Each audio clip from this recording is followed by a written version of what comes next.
And then what we're going to do is we can allow groups of 10 in at a time to do the Praise House presentation. It's supposed to take about 7 minutes, so feel free to stay here, fellowship with people, get something to eat or drink, and then as each group goes in, then we'll call up another group of 10. So Charmaine? Thank you so much. Thank you so much. Thank you, Emory. Thank you, Andrew. Thank you to James Weldon Johnson Institute. Thank you to my elders. Thank you, Dr. Candy Tate. Thank you, all of y'all. Like, I know folks that came here from the coast to be here tonight. I know folks from all over the city and beyond have come. We even have folks from Africa who are joining us to celebrate this event. I am so uplifted by this work to remember in community with you all our ancestors, our family's traditions, our culture of faith and resistance, and centering it in a moment like now.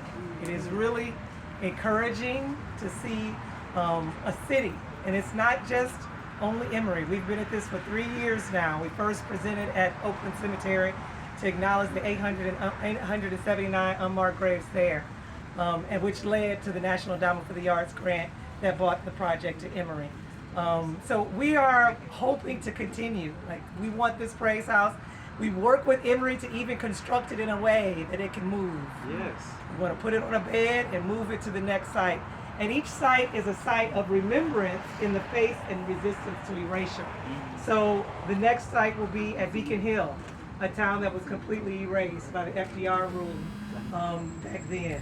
The next site will be the site of the 1906 race massacre in Brownsville, now South Atlanta, which is at Southview Cemetery, which was a cemetery that we established after the mistreatment of our ancestors at other cemeteries, in particular Oakland Cemetery, where the Praise House began. 20 years later, after 1866 and our removal then, in 1886, those who were once enslaved established Southview Cemetery for us to have a dignified burial.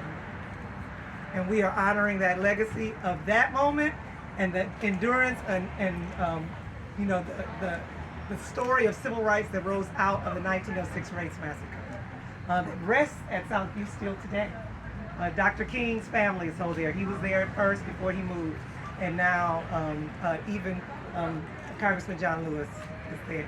So we are elated to be here at Emory, to be in community with all of those who contributed to this work. I am one of many. The project is created in community like the Praise House, like the Ring Shout. It is a calling together. So I work with filmmakers. Kimberly Benz is running around and setting up an exterior projection of the Praise House. So when you're going to see the interior immersive projection, but once you, after the ceremony, when the sun goes down, you're going to come out and the Praise House will be illuminated with the same visual. And